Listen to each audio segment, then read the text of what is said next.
আসসালামু আলাইকুম ভাই ও বন্ধুজন, আজকে আবার নতুন একটা খবর লই আসছি।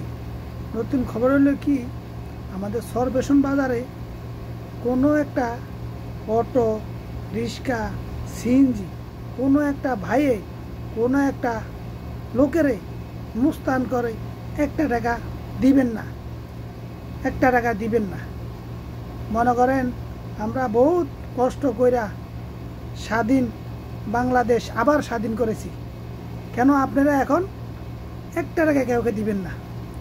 এই টাকার কারণে জায়গার মুস্তানের কারণে আমরা আবার নতুন করে ছাত্র ভাইদেরকে, আমাদের শহীদ ভাই রংপুরের, ওকে ওকে আমার শহীদ ভাইকে স্যালুট। আমার ভাইয়ের রক্তের বিনিময়ে আজকে বাংলাদেশ নতুন করে স্বাধীন হয়েছে। আমরা স্বাধীন করছি বাংলাদেশ স্বাধীন করছি। আমরা স্বাধীন দেশে স্বাধীন মতন চলবো।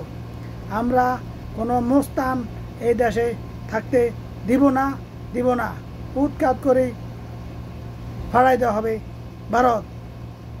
তারপর হইলো এই যে সরবেশন বাজারের এই কুতুব জাহাঙ্গীর, ওর বাড়ি হইলো লেত্রা। সরবেশন পুরসভার ভিতরে জায়গা কিনা, এই যে জায়গায় মানুষের তেনে অটো রিক্সা ওগুলার তেন টাকা নিয়ে 1.5 কোটি টাকা খরচ করে বাড়ি করে। সাধারণ মানুষে খাইতে ভানা একটা রিক্সা, গাড়ি, সিএনজি অনেকে কত দুঃখ কষ্ট করিয়া কিস্তিতে কিনে। এই গাড়িগুলার তেন ও আইলে সরবেশন বাজার আইলে ওরা টাকা দিতে হইব, বাজারে ওই মাথা থাকলে ওরা টাকা দিতে হইব। ও এভাবে 16টা বছরে ও 1.5 কোটি টাকা একটা বাড়ি করছে। আরও যে ও কত জায়গা বাড়ি করতে, এটা তো গোপনীয় আছে। এই আওয়ামী লীগ সরকারের মানে ক্যাটার বাহিনী, এই কুতুব জাহাঙ্গীরও ও ক্যাটার বাহিনী, ও মানুষের বহুত অপমান করছে।